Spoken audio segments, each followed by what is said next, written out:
Hello everybody, John here, and today on To The Garage we're looking at creating your own service record. Many of you will know that as well as Purdy, my XK8, I have Blue, the X358 or XJ, and one of the reasons I was able to buy this car so cheaply is it has no service record whatsoever. However, I'm doing all of the tasks that I needed to bring it back up to standard, including at the moment I'm surrounded by all sorts of boxes of bits and this, that and the other. And as I've actually completed all the tasks now on Blue, we're going to complete the service record and reset the service monitor on the dashboard. So, having completed all these great tasks on your car, completed the service possibly better than any dealer would ever have done because of the care you're going to take with your own vehicle, it's a real shame not to record it and be able to prove to future owners that something existed.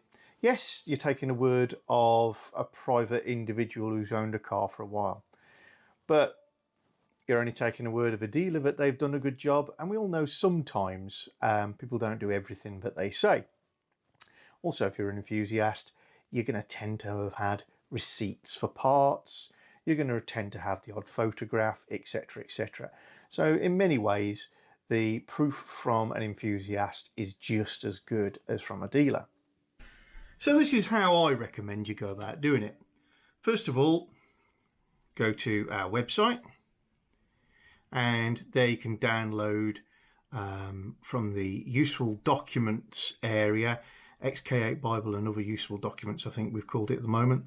You can download various technical documents on the XK8 and now some for the XJ. And you should find maintenance records.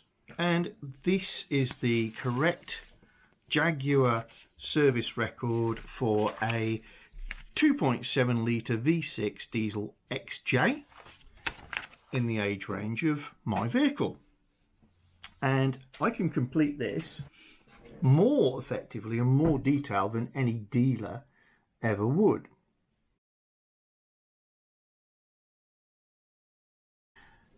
The odometer reading is 14952. I'll put the VIN number in later. So what service am I doing? It's beyond any of these particular services listed here.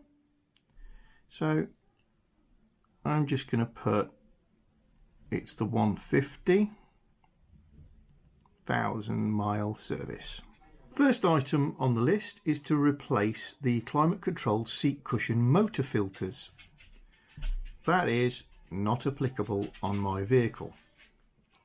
I'm assuming that this is an A service, and that's because despite the fact that I have no documentation at all with this car, with the exception of the logbook, as we call it in the UK, so the legal minimum, I know by looking at things that it has been serviced until quite recently quite well, and certain things give it away.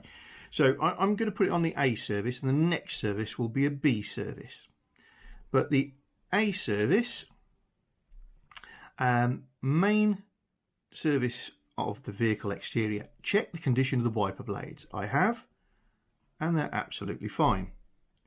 Check tyre pressures, condition, tread depth, signs for uneven wear and suitability, including the spare. Actually, the tyres are all new, or at least I've only run about 3,000 miles on them. So I'm going to put new, and I do know the date that they were fitted. Inspect brake pads for wear and disc condition on pad change. And that's good because they've all been replaced. And they were replaced yesterday. The brake fluid I also completely changed yesterday. Renew antifreeze every 10 years or 150,000 miles. That was replaced in one of the first videos that I did on blue. Renew the air cleaner element. There's a separate video on that.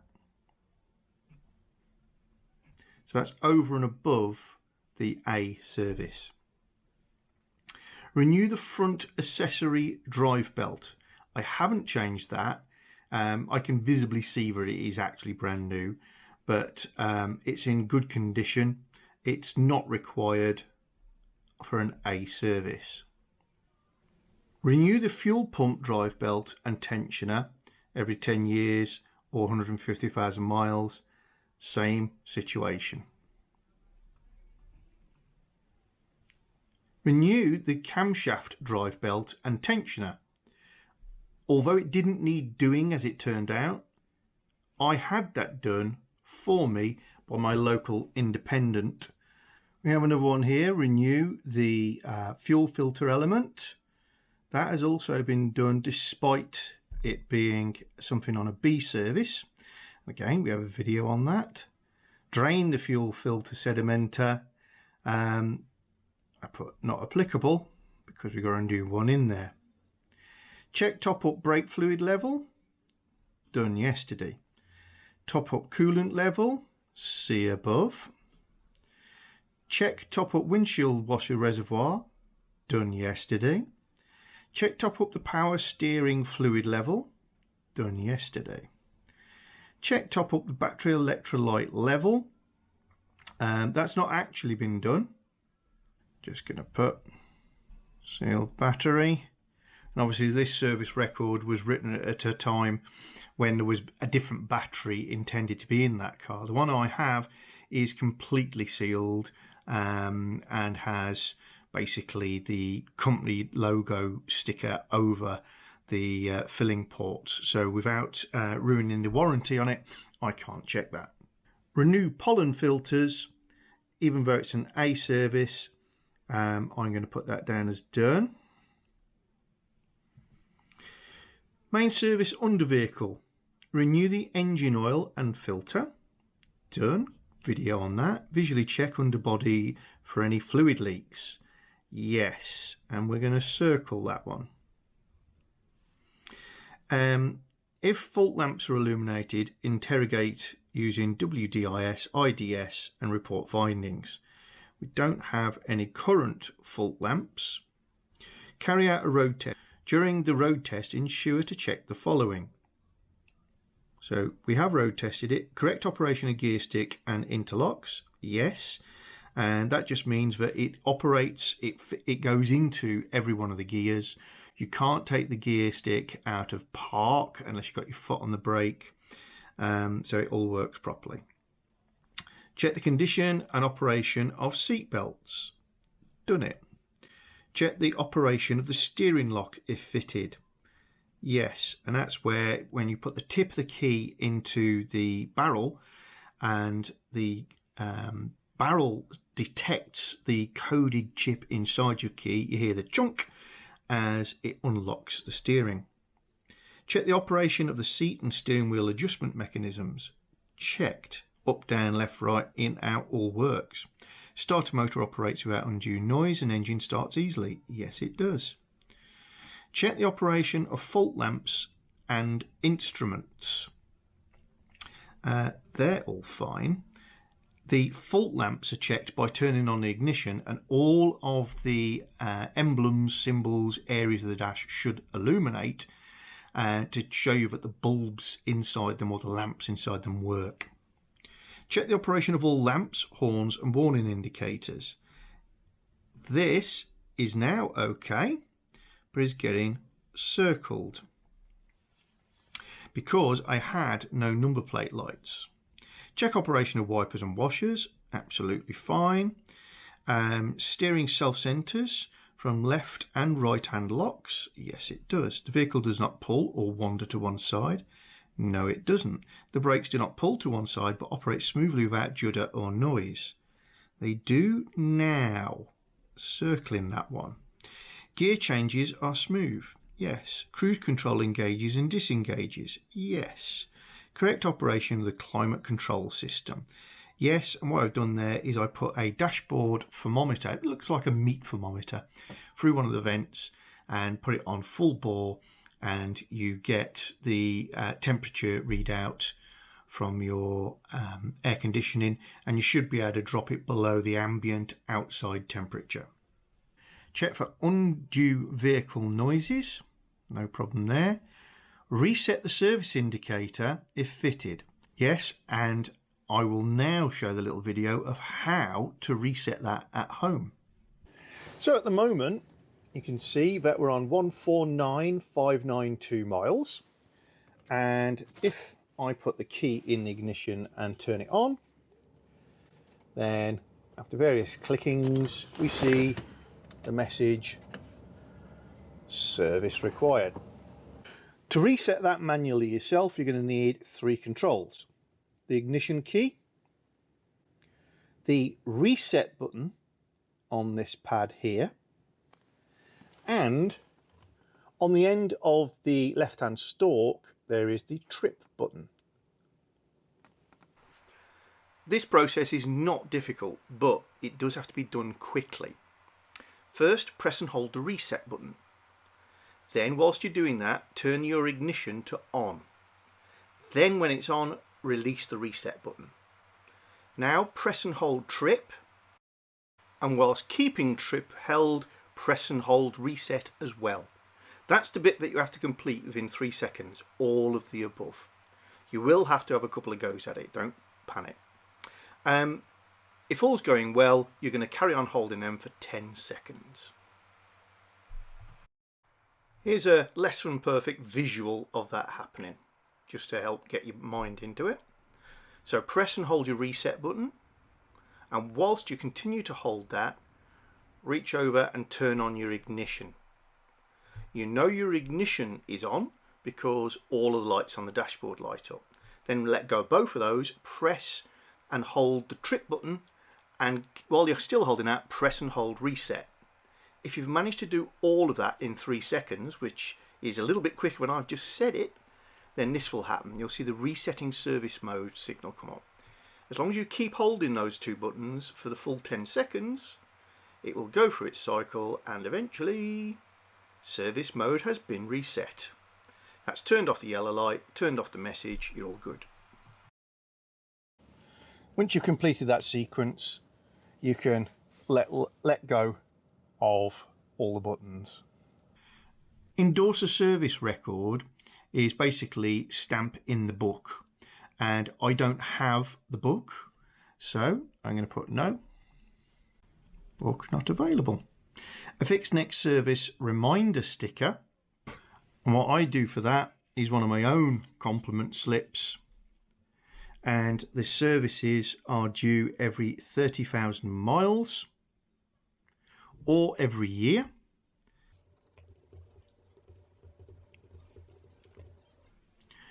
And it will be 18,952 miles or 23rd of the 12th 21. I'm just going to put it at the top. And this is obviously in case I no longer own the car, and that will be in the glove box. B service next time. Check for any applicable outstanding service actions or recalls, and you can check for recalls yourself by using in the UK the DVLA site, where you basically check the MOT status of your vehicle, or you can use the VOSA site. This is a very easy process. Go to www.gov.uk/check -MOT-status. So what we want to do is check the MOT status of a vehicle to start with. We go to Start Now. If you're in Wales, there is a Welsh language version. We go to registration of blue, which would be F08WDU. We just have to confirm we've got the right vehicle. Is it a Jaguar? Is it blue? Yes. And we can see that it is taxed and it is MOT'd. You can argue about that if you want, but most of us aren't going to. It gives you the basic details of the vehicle. And if we look down here, tax our vehicle, change our class, register vehicle, report MOT history of a vehicle. Let's have a look at that.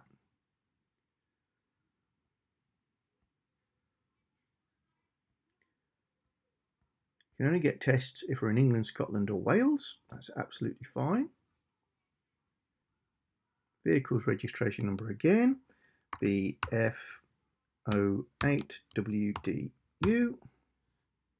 Oops.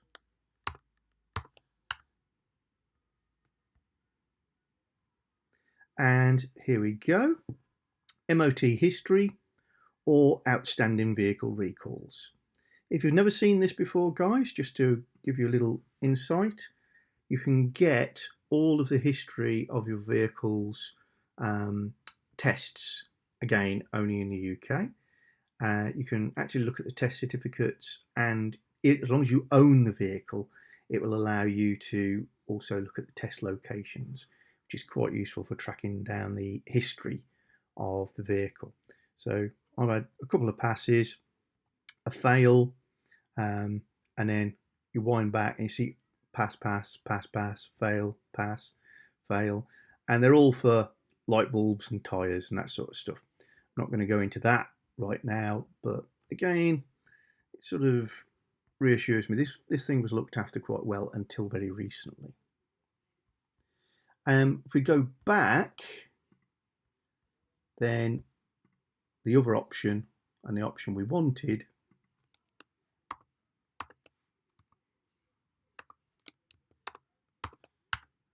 was outstanding vehicle recalls, no outstanding safety recalls found. So if you've got a safety recall because airbags are inefficient and the cars have to go back, they get ticked off by registration when those recalls are done, and it will say here what the recall is and when it was issued, and the fact that this vehicle has not yet been registered as having had it done. Report any unusual features of the vehicle condition and any additional work required. And I do have something there, so I'm just going to circle that. The maintenance items listed are those recommended for vehicles operating under normal driving conditions. More frequent attention may be necessary if the vehicle is subject to stop-start operation, extremes of temperature, dusty conditions, off-road driving, frequent towing or use of trailers. Service check is completed and a service portfolio book endorsed. Well, we've mentioned the fact that we've not endorsed a book because we don't have it. We're going to sign there. I'll put my name there, and we're going to put the date. Here we have comments and remedial work, and an area basically to record what you've done. And the first thing I'd do with this is where I've circled something, I would reference it. So number 20, visually check underbody for fluid leaks. And skipping forward to the completed second sheet, you can see what I wrote was number 20, A, fluid leak detected from the auxiliary heater coolant hose, new genuine metal pipes sourced and fitted. And B, front right inner wheel arch damaged. That's the hole in it that needs address. And I continue to sort of reference the things which I'd circled on the previous page, worthy of further note. Then I went on to cover item number 42, which is report any unusual features of the vehicle condition and additional work required. So the bonnet alignment is incorrect and it has actually been done. The under tray missing 5 fixings, done. No battery clamp, done. Radio code absent, done. CD multi-changer jam, done, etc, etc. Off to the right of that is, in another bracket, just some of the items that have been swapped that aren't absolutely clear from the previous side of the document. And at the bottom, my own advisories. Remember, this is only to me, but might be handy if somebody else gets the car. So the air suspension failure message has come on, but has disappeared again, so something to look at. Headlining is very stained, minor scuffing on leather, and the inner seal on the driver's door, I've done my temporary repair, which I covered in a previous video. So there is a very thorough review of how the vehicle's working. In terms of adding authenticity to this, I have a small advantage in that I am a company. I'm not a garage and I'm not a mechanic, but I am a company. And of course we have the YouTube channel. So staple that together. I'm going to use one of my own stickers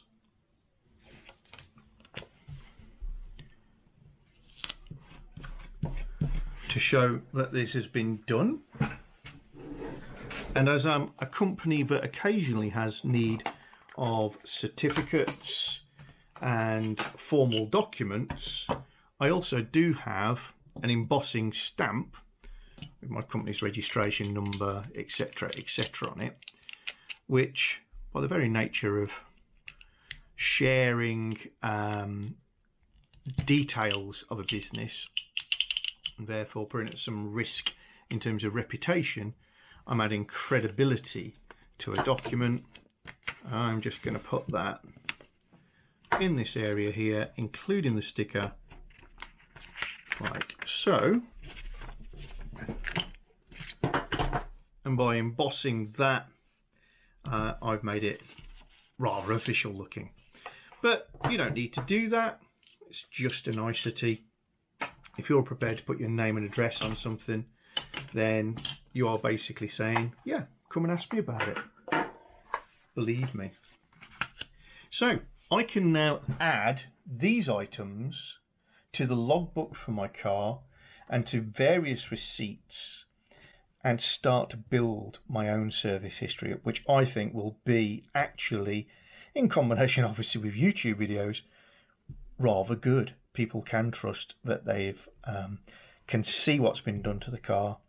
They know what the status is in terms of its service history, and maybe it makes Blue a little more saleable should that time ever come.